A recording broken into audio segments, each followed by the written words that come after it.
להכל ומכין מזון לכל בריותיו אשר ברא. ברוך אתה אדוני הזן את הכל.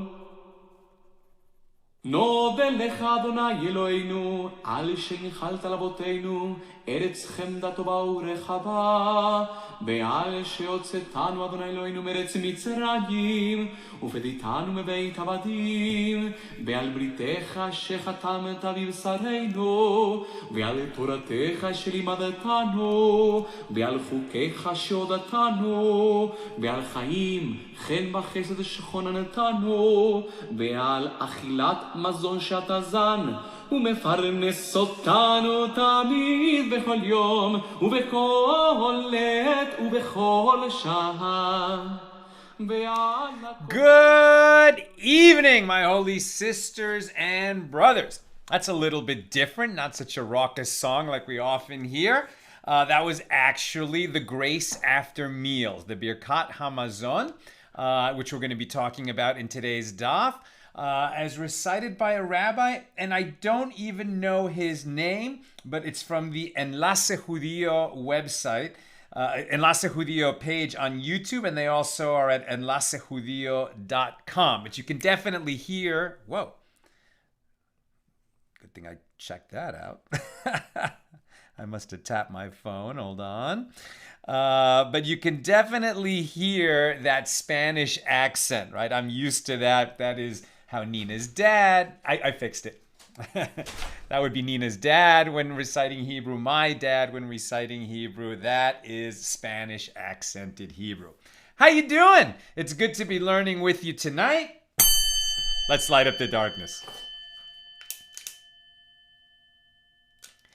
Who is gonna be with us as we get it going on a Tuesday, right? Tuesday night. Only a few days left until Shabbos.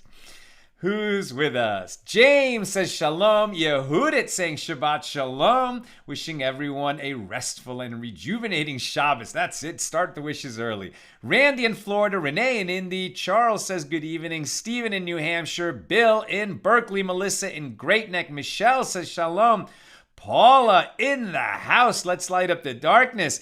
Matt saying shalom, my friends from Eau Claire. Tom says shalom. Lucy in Minnesota. Christina in North Carolina. Steve in Tallahassee. Michael in Scranton.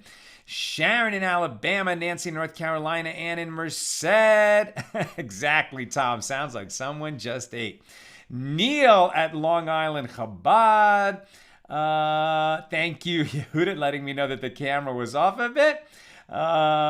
And Joe Luna loves at Birkat Hamazon. Jill says Shabbat Shalom, and PK is with us from Colorado. Over there on the YouTube side, Marjorie in Georgia, Lynn in North Texas.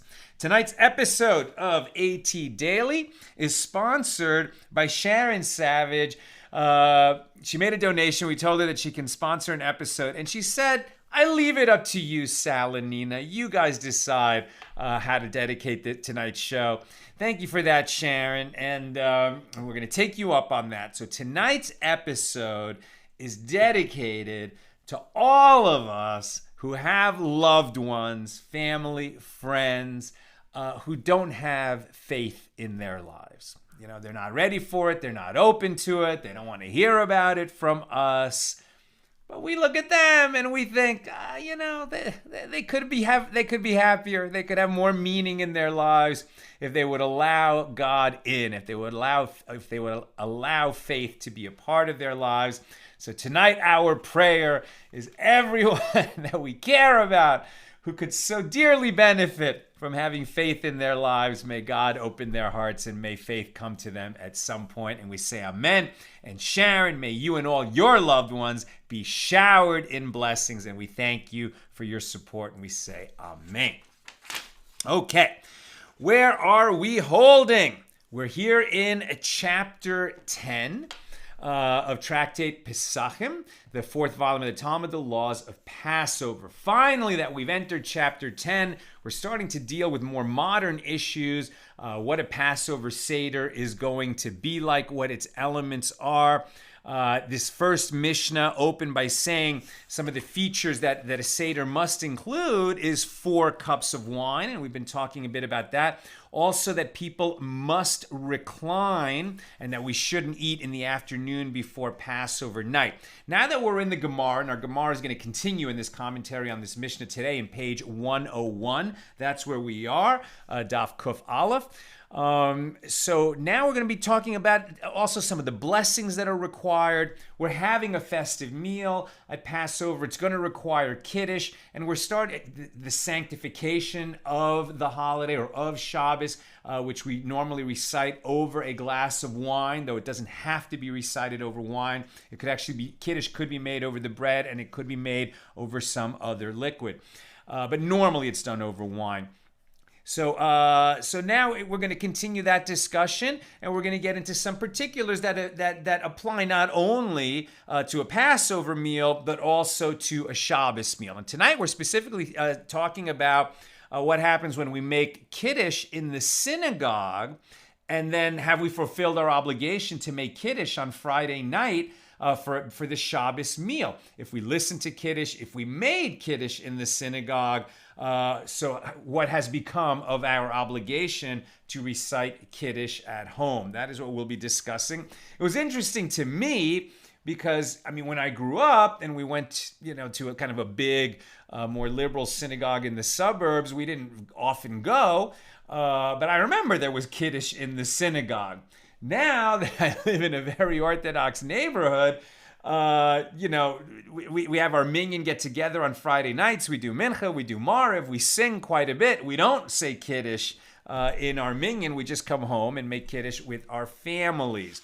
But I know that some synagogues and even Orthodox synagogues do have Kiddush Friday night, and that's going to come up here in our daf as well. So let's get into it. The Gemara continues to discuss the Halakhas of Kiddush. So we're talking about Kiddush. With regard to those people who recited Kiddush in the synagogue. So Kiddush is a bracha. We say it over wine, but it is not the blessing over the wine. That's just included in the Kiddush. Really what we're doing is naming that we've entered Shabbos and that it is a time of holiness and that we're rejoicing and grateful to be in this time of holiness. We sanctify the day. So with regard to those people who recited Kiddush in the synagogue, as was customarily done at the conclusion of the prayer service on Shabbat night, on Friday night, Rav said they have not fulfilled their obligation to recite a blessing over wine. That is, the blessing over the wine in the synagogue does not enable them to drink wine at home without an additional blessing. Remember that the Kiddush includes both the blessing over the wine, because we're reciting Kiddush over the wine, and that greater blessing that we say over the Sabbath, right, at our table. But it included within it is the blessing over wine, which enables us to drink wine, because we wouldn't drink wine without reciting a blessing first. So Rav is saying, well, you may have heard Kiddush in synagogue, you may have recited Kiddush in synagogue, so you said a blessing over wine in synagogue, but have you fulfilled your obligation to recite a blessing before you go and drink wine at home after you walk home from the synagogue? Rav says they have not fulfilled their obligation to recite a blessing over the wine. Presumably they have fulfilled their obligation to recite Kiddush, and according to Rav, they don't have to say Kiddush at home. Shmuel said, and it says that, and they have fulfilled their obligation of reciting Kiddush. And Shmuel said, even the obligation of Kiddush they have not fulfilled, and they must recite Kiddush again at home. The Gemara asks, but according to the opinion of Rav, why should one have to recite Kiddush a second time at home if he has already fulfilled his obligation in the synagogue? And the Gemara answers, he must repeat Kiddush to fulfill the obligations of his children and the members of his household who did not come to the synagogue. They haven't heard Kiddush yet, so he's going to recite Kiddush at home for any members of the household who weren't there in synagogue. The Gemara asks, but according to the opinion of Shmuel, Why do I need to recite Kiddush in the synagogue at all if one does not fulfill his obligation with that Kiddush? If I have to recite Kiddush at home anyway, even for myself, forget, it's not only for the other people who weren't in synagogue. Even if I live alone, if I recited Kiddush in the synagogue, now I have to recite Kiddush again when I'm at home for my Friday night dinner. Why?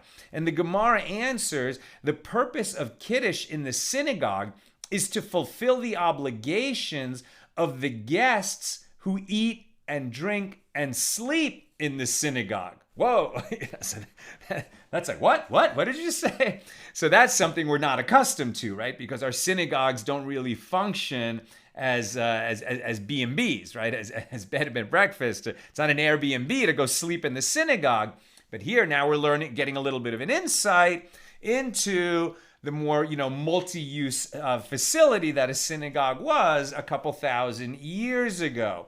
And so there were visitors who would come to town and they would eat and sleep in the synagogue on Shabbos. And so since these visitors are staying there for Shabbos, they must hear Kiddush there. And Shmuel follows his line of reasoning. As Shmuel said, there is no valid Kiddush except in the place of one's Shabbos meal. Now that's starting to feel very familiar to us, right? We say Kiddush at our Shabbos table.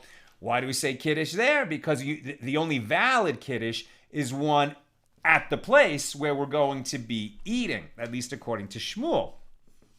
If one does not eat a meal in the location in which he recites Kiddush, he has not fulfilled the mitzvah of Kiddush. The students understood from this statement that this halacha applies only when one goes from house to house and eats the Shabbos meal in a different house from the one in which he recited Kiddush. But if one went from the place where he recited Kiddush to another place in the same house, no, there is no problem. He has fulfilled the mitzvah of Kiddush, right? So maybe it's a nice night. You live in California. You're doing indoor-outdoor living. So maybe you decide you want to say the Kiddush outside in the backyard and then go inside and sit at the table. Have you changed locations? Do you have to say Kiddush again? According to the end of this paragraph, it seems like we would not, as long as we're in that same household. However, Rav Anan Bar Tachalifa said to the students, many times I stood before Shmuel himself, and he descended from the roof to the ground floor. So he liked to say Kiddush on the roof with his guests, and then descend to the ground floor where they're going to eat the dinner. And what did Shmuel do? He recited Kiddush again. So he is in the same house, but he's moving from the roof to indoors to the ground floor, and he's going to repeat Kiddush. And this indicates that Shmuel maintains that even if one recites Kiddush and eats the Shabbos meal in a different part of the same house, he must recite a Kiddush a second time. And with regard to this halacha, this law, the Gemara notes, and Rav Huna also maintains that there is no Kiddush except in the place of one's Shabbos meal. And the proof of this is that Rav Huna once recited Kiddush, and his lamp was extinguished, right? His lamp. So what is the lamp?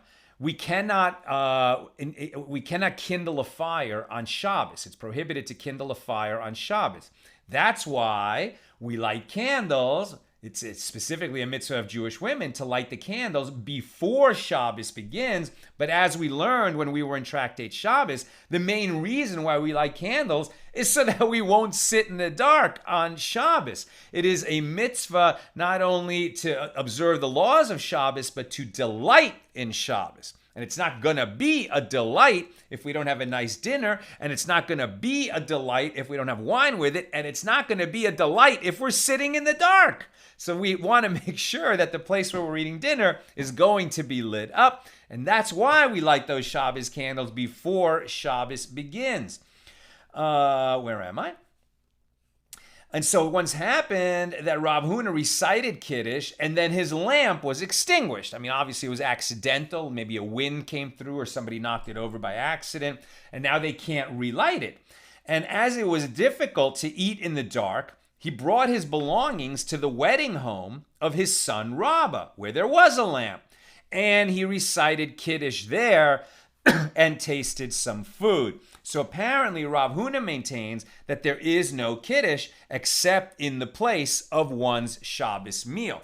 He originally said Kiddush where he intended to eat his meal. Then the lamp went out. He had to move over to another house that we can imagine is probably houses that share a courtyard. So he's going over to another house in the same courtyard. It's like very nearby, but he has shifted locations for his Shabbos dinner, and now he said Kiddush again. And the Gemara further comments, and Rabbah also maintains that there is no Kiddush except in the place of one's Shabbos meal.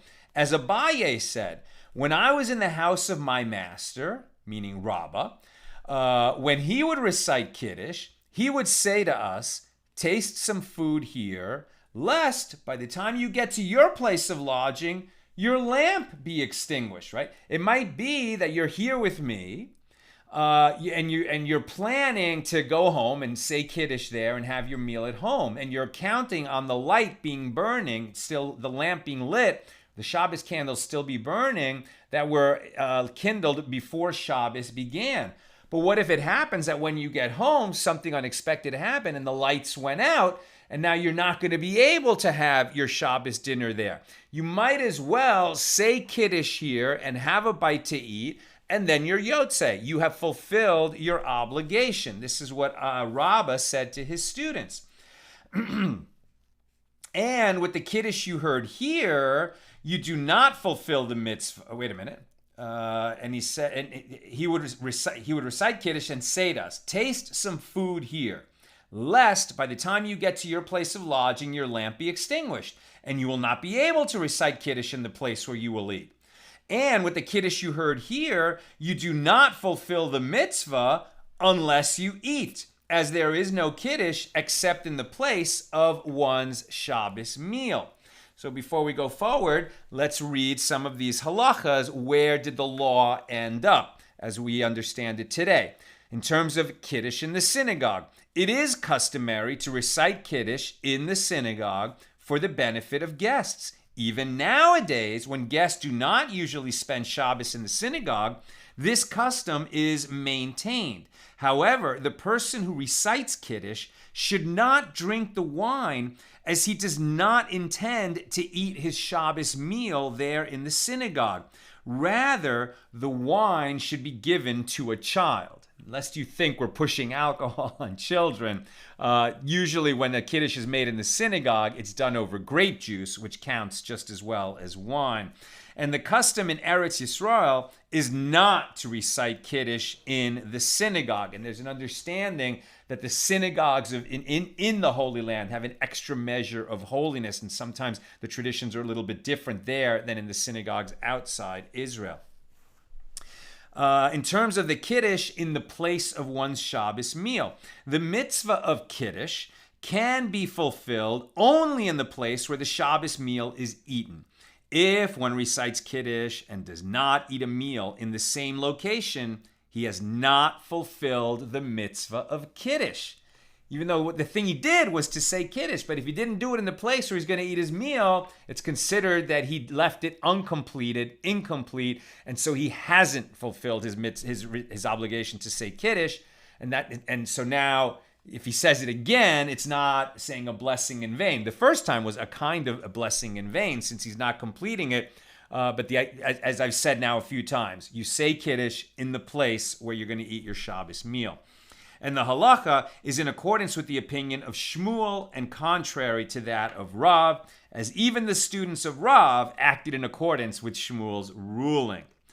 If you change houses, if one recited Kiddush and proceeded to eat the Shabbos meal elsewhere, even in a different room or on a different floor in the same house, he must recite Kiddush again. So you wouldn't say Kiddush out in the backyard, planning to then go in and eat in the dining room, and that your Kiddush in the backyard was for the dining room.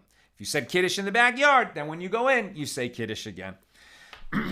However, moving to a different corner of the same room is not considered a change of place, even if the room is extremely large. So you can, like for example, when you go to APAC, the American Israel Policy Conference, Political Action Committee Policy Conference, right? There's a beautiful Shabbos that they do. The policy conference actually begins on Sunday, and there's like 20,000 people there. But if you come early for about 2,000 people, there's a Shabbos programming, and you make and so there's Shabbos, and sometimes you're in these very large spaces.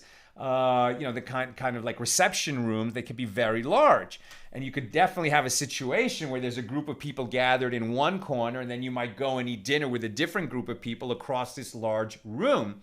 But as we've learned here, saying Kiddush in that room, even though it's actually quite separate and totally different groups of people, you would have fulfilled your obligation because you said Kiddush in the same room, no matter how large, as where you're eating your Shabbos dinner.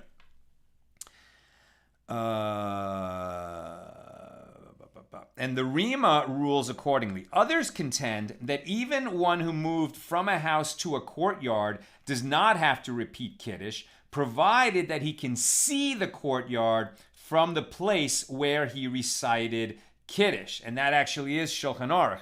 So there might be a little of an escape clause. You could say it in the backyard if you can see your dining room from the place where you're saying Kiddush in the backyard. And this idea that you should have Kiddush in the place where you're going to eat your Shabbos meal, the sages find an allusion to this idea. So they're looking for a scriptural basis, right? And they find an allusion to this idea in the verse from Isaiah at 58:13, and this is the root, as we saw, this is the reason why we light Shabbos candles, and you shall call Shabbos a delight, which indicates that the calling of Shabbos, which is Kiddush, should take place in the location in which one delights in the Shabbos meal. Some commentaries have sought to infer from here that one should not recite Kiddush if he's going to eat only a very small amount afterward, as this cannot be considered delighting in a Shabbos meal. Now we skip further down the page toward almost at the end of page 101 on the A side, and Rabbi Yochanan said, not only do those who recite Kiddush in the synagogue fulfill the mitzvah of Kiddush, they fulfill even their obligation to recite a blessing over the wine that they will drink during their meal at home. Now, this is not the halacha. Everybody disagreed with Rabbi Yochanan. Since they intend to eat the Shabbos meal and drink wine at home, they do not divert their attention from the blessing and need not recite another one. And Rabbi Yochanan follows his regular line of reasoning, as Rabbi Chanin bar Abaye said, that Rabbi Pedat said, that Rabbi Yochanan said, both in the case of a change of wine during a meal to a new type and a change of place, i.e. one moves to a different location in the middle of his meal, he need not recite a new blessing. The Gemara raises an objection from a Baraisa. In the case of a change of place, one must recite a new blessing. However, in a case of a change of wine, we need not recite another blessing. And the Gemara concludes, the refutation of the opinion of Rabbi Yochanan is indeed a conclusive refutation. So if we change locations during a meal, as we'll see, you need to say the grace after meals if you've actually eaten a meal that included bread. Then when you get to the new location, it's a new meal. So now you'd say the blessing before whatever you're going to eat, and you'll have to say the blessing after the meal as well. But if all you do is, while you're sitting at the same table, you bring out a new bottle of wine, no, you don't need a new blessing over the new wine that's just been brought to the table. And furthermore, Rav Chisda sat and said in his own name, not in the name of his teachers, that which you said, that after a change of place, one must recite a new blessing. We only said so with regard to one who eats items of food that do not require a blessing after them in their original place. So what requires a blessing afterward? So if you have a proper meal, meaning you had bread with it, then you have the Birkat Hamazon, the whole grace after meals with all its paragraphs. If you say it properly and don't rush it, it's going to take a good 5 minutes to say the blessing after the meal. And it can be stretched much longer if you want to. If you've eaten one of the 7 species that characterize Israel, so that would be 2 grains, wheat and barley, or pomegranates, dates, grapes, figs, and olives. So if you've eaten one of those 7 foods, then even though you didn't have a meal, there is a special blessing that you say afterwards, al hamichya. So the blessings that you say for eating those foods, and that's about 3 paragraphs, and you can say that if you're accustomed to as little as 30 seconds, maybe a minute if you say it properly, maybe a minute and a half if you really say it carefully. If you eat any other kinds of foods, like for example fruit or water, then there's a very short blessing called Berenifacios, just thanking God for what you just ate. It's the catch-all for all the other foods. Here, they're just saying, if you don't have to say the full grace after the meal or the special blessings over the 7 species which characterize the abundance and beauty of Israel, then if you moved to another place, you don't, it's okay. You don't have to say another blessing. But if you did eat bread, or if you did eat one of those 7 species, then before you change your place of eating from one place to another, you do have to say that after blessing. And then when you get to the new place, say a new blessing over the new meal that you're going to be starting there. However, this is the ruling if one is eating items that require a blessing of significance, i.e. the Birkas Hamazon, the grace after meals, and its abridged version after them. In other words, one of the 7 species. As this blessing must be recited in their original place. So if you have a meal, you eat bread in a meal, now you have to say the grace after the meal, you have to say that grace after the meal in the place where you eat. You can't leave there until you've benched. This is also called benching, saying the after blessing. You have to do it there. You can't go say it somewhere else. Very often people are so tired during a long Shabbos dinner, and they might actually get up and go, slouch on the couch for a minute just to rest, and sometimes fall asleep. But they haven't fulfilled their obligation to bench at the end of the meal. So then they have to come back to the table and bench there. And better, they should bench before they get up and go do something else where they risk falling asleep. Okay. Therefore, if he changes location and continues to eat, he need not recite a new blessing. What is the reason for this halacha?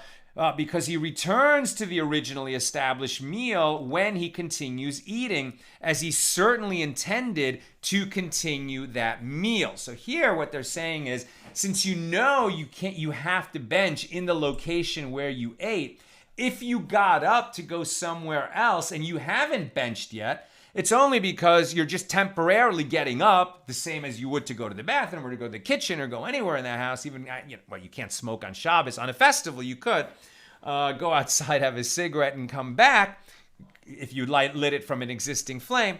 So then, it's expected that you would come back. So since you're planning to come back, you haven't really gone somewhere else to have a meal, according to this opinion. And Rav Sheshes said, both in this case and in that case, whether or not one is eating food that requires a blessing afterward in the place where he ate, if he changes location and continues eating, he must recite a new blessing.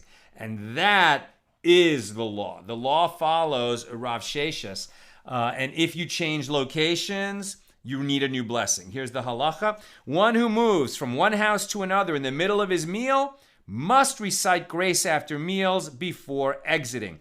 In addition, if he wants to resume eating in the second location, he must recite a new blessing, a bracha over the food he's about to eat. And the same ruling applies to one who exits his house and returns. So if you get up from your meal and go to the bathroom, you're fine. You go to the kitchen, you're fine. You leave the house, you actually need to bench, finish your meal, and then even though you're coming back into the house, then you would say a new blessing. Now, that doesn't really count if you just step on the porch, but if for some reason you leave the house and you've really left the property, and then you come back, so you should bench before you do that, and then you need a new blessing if you're going to continue eating on the return. And that is the law.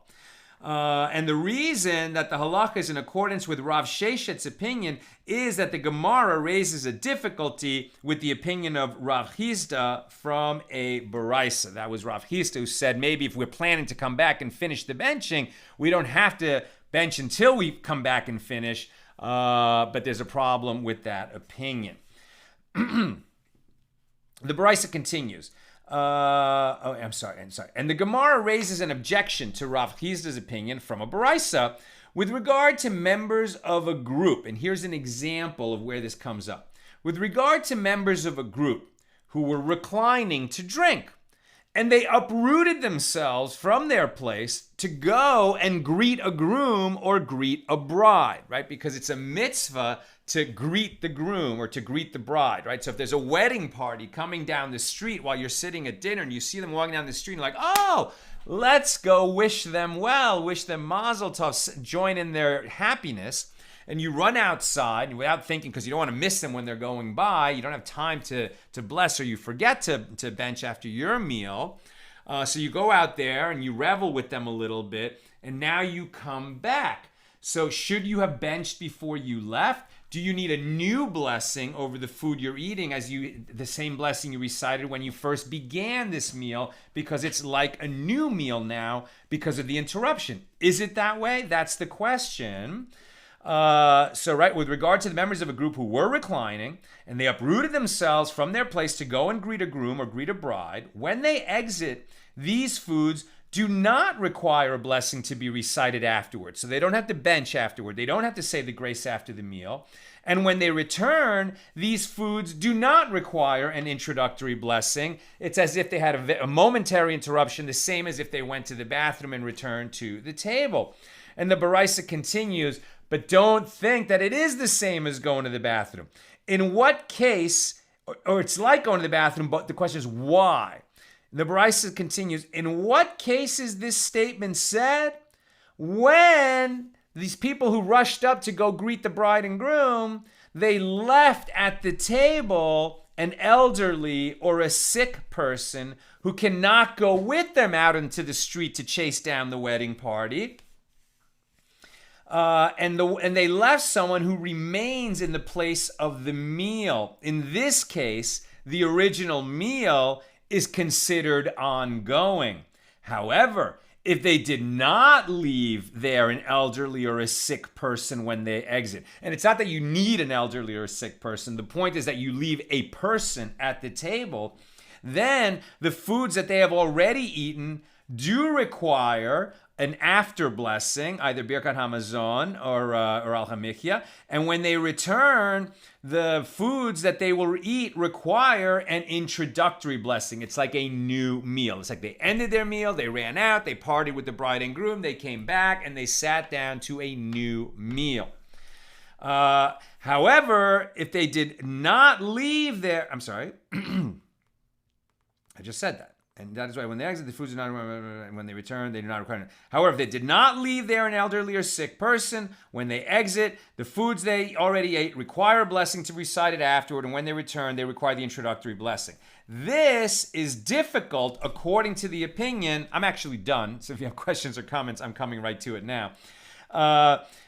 So this is difficult according to the opinion of Rav Chisda, who maintains that even if one did not return to his original location at all, but resumed eating elsewhere, he need not recite a new blessing. And what is the law?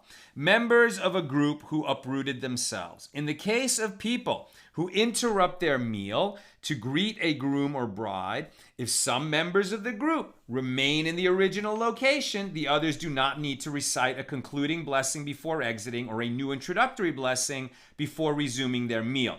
However, if the entire group exits, they must recite a concluding blessing before departing and a new introductory blessing before continuing their meal, in accordance with the Baraisa and the ruling of Rav Sheshes.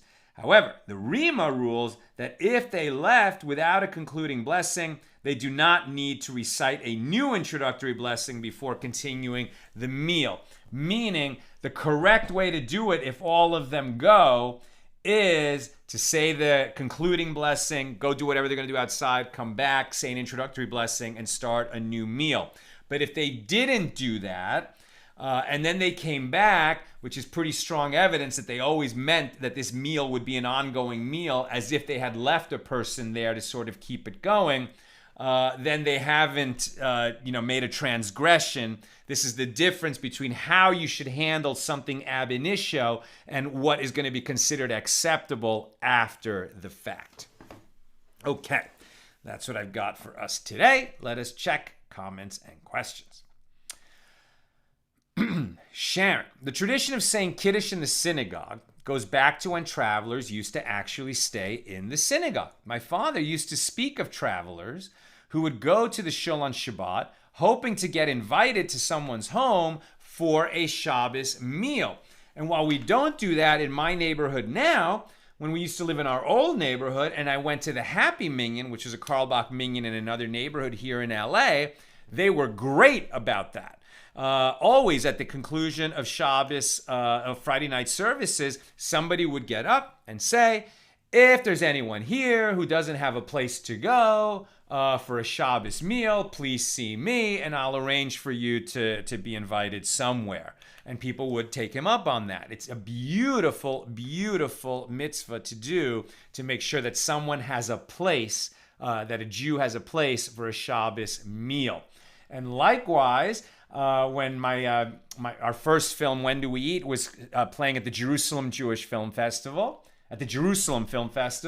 I was there, it's many years ago, I was there with my mom. And on Saturday morning, we thought they would be serving meals in the hotel. Turned out that they weren't. I said, Mom, don't worry. We're going to go to the Kotel. We're going to go to the Western Wall. And we're going to, do Saturday morning services there. And then somebody's going to take us home for lunch. And she thought I was crazy. But I was accustomed to this idea from the Happy Minyan in LA. And sure enough, even though we were a little bit on the late side, the only morning service that was still going when we got there was Rabbi Machlis. Okay, Rabbi Reuven Machlis, who if people are familiar with him in Jerusalem, an incredible, incredible guy who with his wife Henny of blessed memory have been hosting Shabbos dinners and lunches for 60 people every Shabbos in their small apartment in Mea Shearim. And I mean, they're such amazing people, so warm, so much food, so much joy and laughter and song. Amazing. If you ever have a chance to have Shabbos meal by Rabbi Machlis in Jerusalem, an amazing experience. I went back with Nina and the kids, the summer of 2019. This time it was arranged in advance, but we had such a beautiful meal with them. But sure enough, we were just there davening in the shul, essentially. I mean, services by the Western Wall is like being in a synagogue.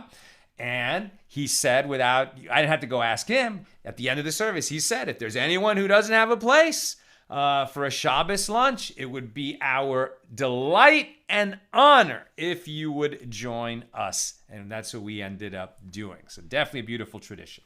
Sharon also says, does this apply to the sukkah as well? Can one say Kiddush and Motzi in the sukkah and then complete the meal inside if the weather required it? It would seem not. I'm not sure. I'd have to look it up. But according to what we've read tonight, it would seem that unless you could see your dining room from the sukkah, you would have to say the blessing again. But if you could see your dining room from the sukkah, you wouldn't need to. However, if you didn't say the blessing and you obviously showed that you were intending to complete the meal, then it would not be considered a transgression. It would be better ab initio if you would do it this way. You would bench out there and then say new blessings when you got inside. But of course, if it started pouring rain so hard that you suddenly had to decamp, you might forget to bench. You might want to just get out of there. And where does that exact situation happen is in our movie, When Do We Eat? It's not really a sukkah. They're in a tent, because, it's a comedy, but they're trying to have an incredibly authentic, 3,000-year-old type of meal or style meal by having it in a tent in the backyard. It's not a sukkah at all. But it's sort of like a Bedouin tent, reminiscent of the children of Israel being in the wilderness. Enough said. If you see the movie, I don't want to spoil. Okay, and finally, Scott Gregory says, "Hey there, Sal. I miss being able to make it to a live shiur. Today I was able to make it. Thank you very much for doing what you do." Thank you, Scott, for honoring us by being here. And, the fact that we get so many messages like that this is meaningful to people, it really gives us, a lot of energy and inspiration to keep it going. That's it, my friends. With God's help, we'll be together again tomorrow, Wednesday night, same time, 6 p.m. Pacific, for page 102 here in Tractate Pesachim. Have a great night.